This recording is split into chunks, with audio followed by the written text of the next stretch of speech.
Hey folks, Ryan O'Reilly here, and I'm here to talk about the 2024 Ineos Grenadier Trialmaster.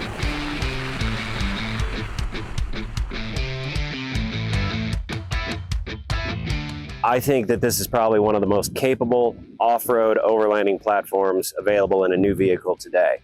For those of you that have a lot of experience in classic Defenders, 110s, 90s, that sort of thing, it'll feel like in this vehicle that they took everything good about the Defender and fixed everything that you probably have had an issue with. One of the interesting things about the Grenadier is the fact that the Grenadier is named after the pub where the idea of the Ineos Grenadier first came about. All of this was in response to the final production of the Land Rover Defender series in 2016 and the replacement of that with the new Defender 2. Which for all of its wonderful capabilities is not a traditional body-on-frame, solid axle, four-wheel drive design like the Grenadier and the Defender 110 was. And for me, that makes a huge difference. If you're doing any kind of rock crawling, mudding, anything really serious off-road, that solid axle suspension and the 3 locking differentials that the Grenadier features are kind of a must-have. At the front, one of the features that an Australian gentleman on YouTube clued me off to that I like the best is that the front fender makes a wonderful place to sit down and either BS with your friends, change your shoes, whatever you need to do. Inside here we have the swingaway license plate and the front receiver hitch. Now, my intention with this is to have a movable hitch that I can move from the front to the back with the electrical hookups here.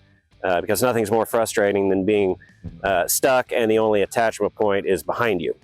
The Trialmaster comes with 17-inch steel wheels, which for somebody like me that constantly ruins wheels on rocks, this is a really great thing. Plus the 17-inch wheel gives you a lot of options in terms of tires.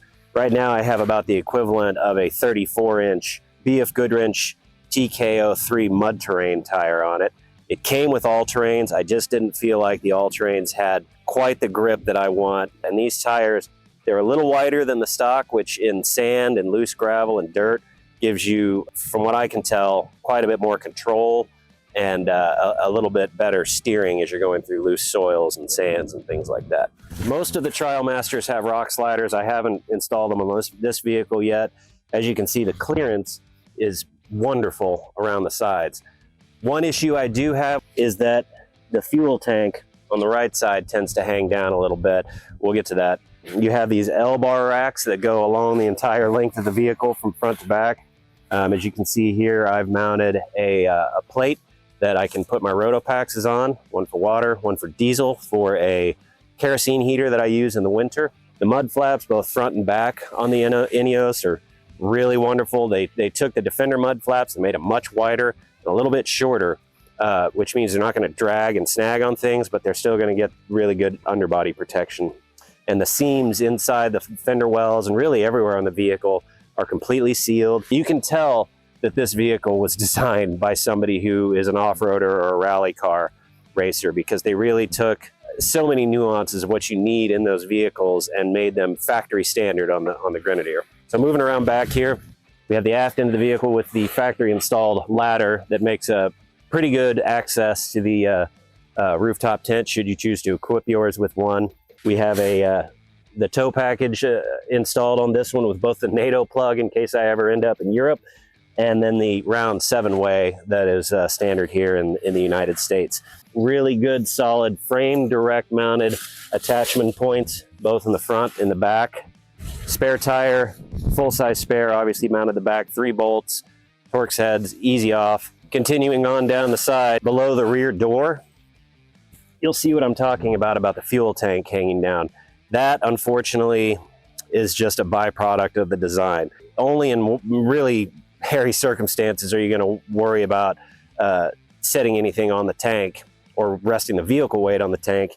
However, it is something to be considered. Once the rock sliders are on there, that helps a lot too.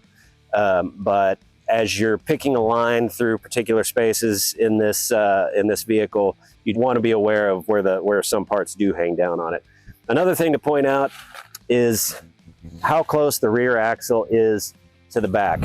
What Ineos did all the way around on this vehicle is they put all 4 wheels as far to the corners as possible, which does a number of things. One, Your approach and departure angles for obstacles, particularly one with a pretty abrupt grade change, are going to be much easier to negotiate. You won't have to worry as much about hitting a diagonal line on a steep incline because really, as long as where you're going doesn't cut in a grade up the side of the bumper, you will be able to climb it. We have the factory fitted snorkel. One option Ineos gives us is the Cyclone pre-cleaner that replaces the factory head on this. And essentially what that does is it creates it's a big can that sits on top of this and creates a vortex. The idea is that anything heavier than the air will get slung out through the bottom of the cap, and none of that dust will make it into the engine. One of the hangups I have with the Defender, the new Defenders, is that while you can get a snorkel with it, the electronics and a lot of the interior spaces inside are not exactly sealed from water penetration.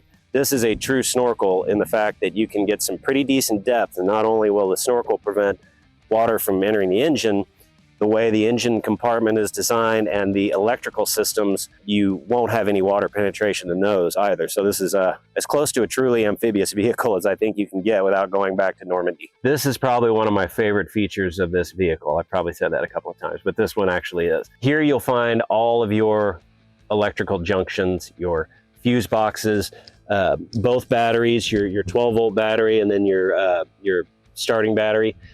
If you take a close look at this, everything in it is sealed. The rubber grommets are really good and really heavy duty. The bolts all have thread locker in them and sealant. No water's getting in this. I have had issues with Wranglers and Defender 110s, but not with the Grenadier, and I think it's because of where they chose to place the electrical system. This Grenadier is fitted with the Rhino Rack roof rack that came with it. It's really built well, it's tough, it has a lot of flexibility and versatility in terms of things you can attach to it. These kind of replace the Alpine windows on the that were on the Defender. In fact, when this originally came out, I thought these were Alpine windows. They're not. These bars here are meant to attach, well, anything you can attach to them using a U-bolt or a clamp or something like that. In 4 spots, 2 on either side, you have your Deutsch connector electrical access. It's just a simple Deutsch plug. They plug in, they're tight, they're waterproof. They're a really, really nice addition onto this system. The Grenadier has been out for about a year, longer in Europe. Even in that shorter period of time, a lot of companies are starting to accessorize the Defender. With all of the doors in the Grenadier, my children love them because I have to say, please slam the door. They're thick, they're clunky, and you gotta slam them and get them closed. But there are some ergonomic deficiencies that other people have outlined, not the least of which is the fact that they chose a split door format for this. It's useful for a lot of reasons, but what you do have is this large pillar right in the middle of the rear window. Another thing I wish Ineos would integrate into this vehicle, and what they use on the Defender, is a rear camera for your rear view mirror. That way you can fill all your windows with poly panels, you can load your cargo space up to the ceiling, and you'll still have full visibility out back. So with that, why don't we go take this thing on the trail?